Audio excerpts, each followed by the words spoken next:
Assalamualaikum dan salam sejahtera. Saya Ezwana Zulaika binti Suhaimi. Hari ini saya akan membentangkan topik pelembagaan persekutuan sebagai tapak integrasi dan wahana etika dan peradaban. Dalam topik ini, kita akan membincangkan mengenai kepentingan perlembagaan persekutuan dalam pembentukan masyarakat majmuk khususnya di Malaysia dan cabaran-cabaran yang dihadapi dalam mengekalkan tahap integrasi masyarakat berbelang kaum di negara ini. Sebelum mendalami kepentingan perlembagaan persekutuan, kita harus mengenal pasti apakah sebenarnya yang dimaksudkan dengan tapak integrasi. Tapak integrasi adalah suatu kefahaman yang membolehkan pihak yang berlainan pendapat, etnik maupun agama, berusaha dan mencari ikhtiar untuk mencapai titik persetujuan dalam suatu perkara. Tapak integrasi wujud pada 3 peringkat berbeza, iaitu makro, meso ataupun melalui perantaraan dua pihak, dan juga mikro. Tujuan asas tapak integrasi seperti yang dinyatakan adalah untuk mencapai kesatu paduan dan persetujuan dalam suatu perkara secara holistik dan harmoni. Oleh yang demikian, usaha seperti tawar-menawar, bargaining, perundingan, negotiation, dan pengantaraan, mediation, merupakan mekanisme yang berkesan bagi mencapai persetujuan secara holistik, secara harmoni, dan tanpa menimbulkan konflik sesama pihak. Kita dapat lihat tahap integrasi aktif pada perlembagaan persekutuan. Sebagai undang-undang negara tertinggi, perlembagaan persekutuan bukanlah suatu dokumen kosong semata-mata, tetapi ia merupakan undang-undang yang mempertimbangkan berbagai aspek termasuklah politik, agama dan sosial bagi mengekalkan kestabilan dan keharmonian negara. Sebagai contoh, walaupun perlembagaan mengiktiraf agama Islam sebagai agama rasmi Malaysia, warga negara Malaysia sendiri bebas menganuti agama lain selain Islam selagi mana ia tidak bertentangan dengan ataupun sensitif kepada kefahaman dan peraturan yang telah ditetapkan. Ini membuktikan bahawa perlembagaan persekutuan adalah wahana etika dan peradaban yang otentik dan bersifat adil dan saksama. ISED adalah salah satu isu yang menimbulkan persoalan dalam integrasi masyarakat Malaysia.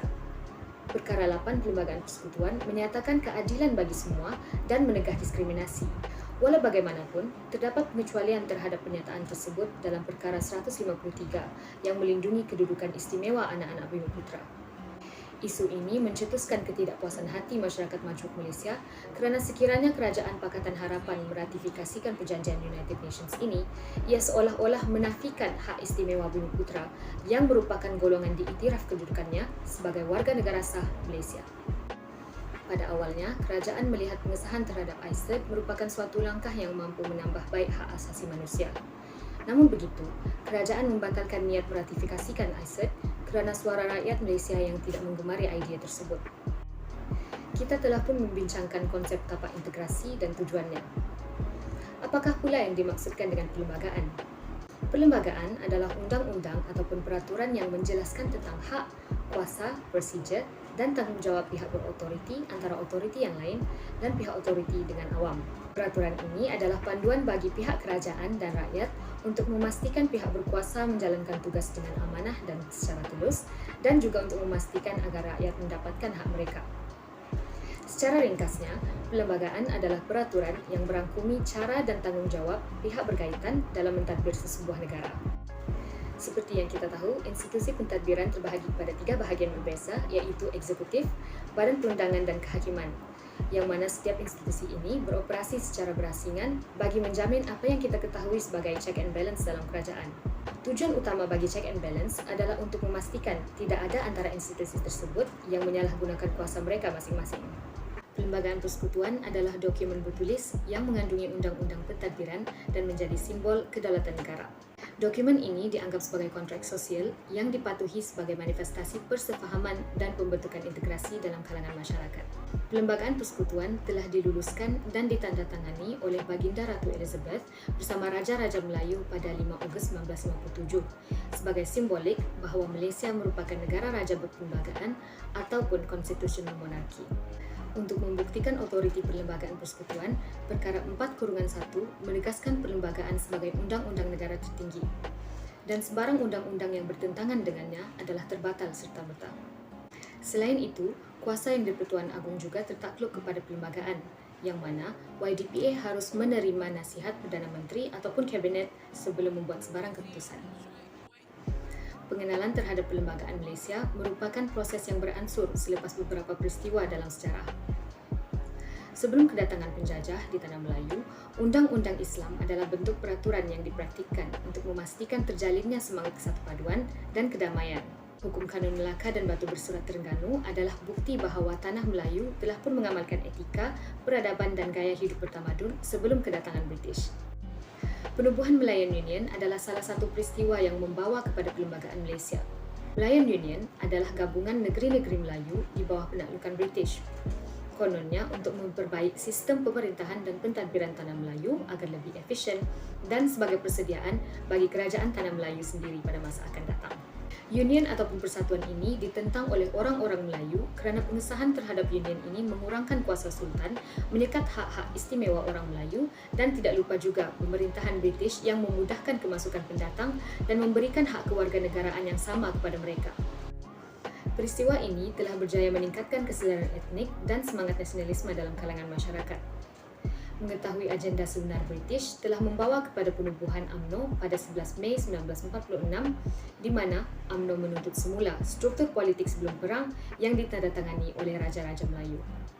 Berikutan demonstrasi yang ditunjukkan orang Melayu, golongan bukan Melayu juga terdorong untuk memperjuangkan hak-hak mereka dan telah menganjurkan parti politik seperti MIC, Malayan Indian Congress dan Malayan Democratic Union di bawah pertubuhan All Malaya Council of Joint Action AMCJA diketuai Tan Chen Lock.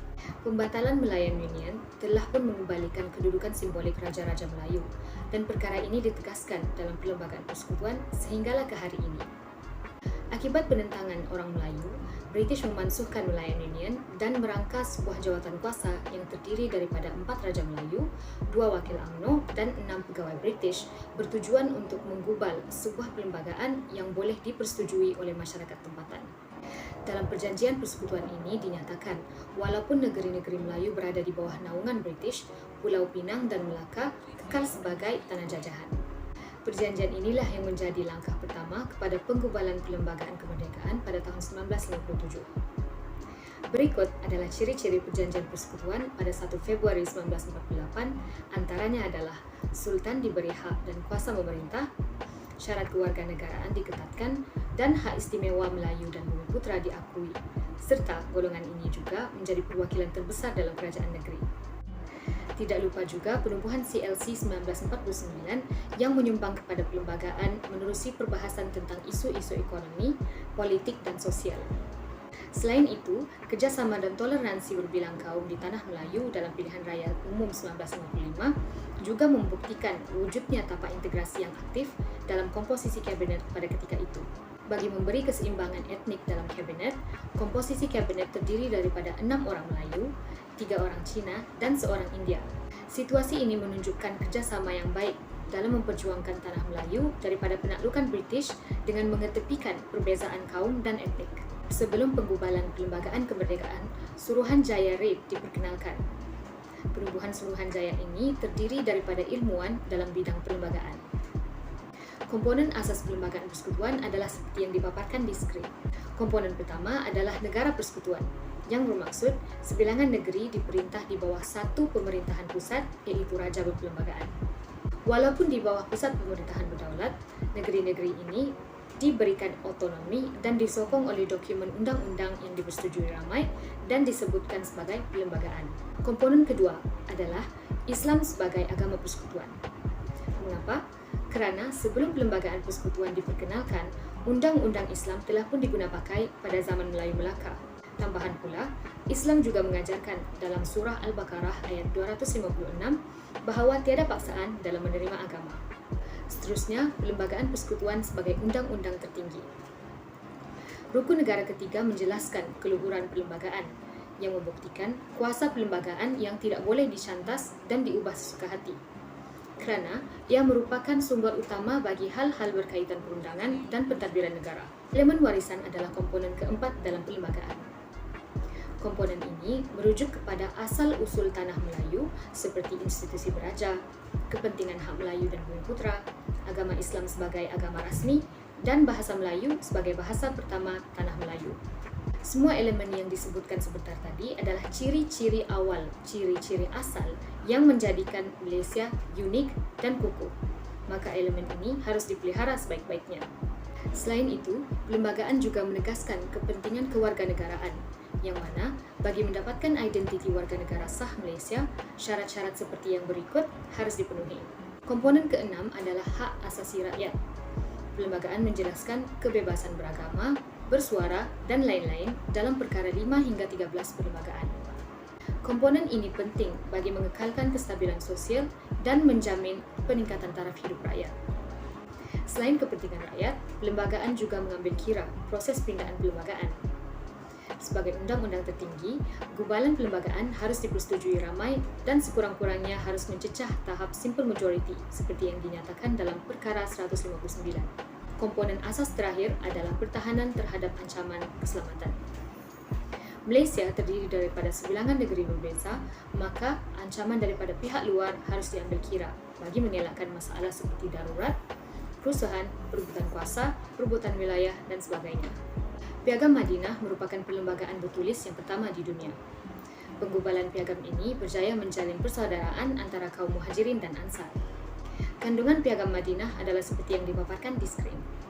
Pelaksanaan Piagam Madinah bukan sahaja mempersaudarakan dua kaum yang berbeza pendapat dan kesepahaman, tetapi ia juga membuktikan kepentingan agama dalam integrasi ummah, baik Muslim maupun bukan Muslim, dan juga menunjukkan bahawa agama dan politik tidak perlu dipisahkan, serta kepentingan kepemimpinan yang adil dalam bertadbiran.